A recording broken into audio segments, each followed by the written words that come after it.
চাচা, ওনার আমি গাড়িতে চড়ে বাইতুল মোকাররম থেকে আমি আমার বাসার দিকে চলে আসলাম।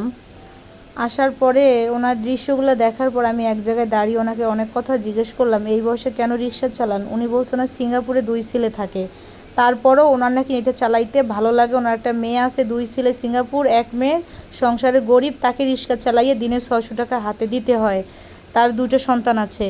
তাই চিন্তা করেন, ওনার স্ত্রী নেই, স্ত্রী মারা গিয়েছে। তাহলে চিন্তা করেন যে আমরা কোন যুগে বসবাস করতেছি। তাও উনি খুশি, ওনার ছেলের গাড়ি আছে, বড় বড় প্রাইভেট কার, তারপরও উনি অটো চালাইতে পারেন, ওনার ভয় লাগে, এর লেগে উনি পা রিক্সা চালায়।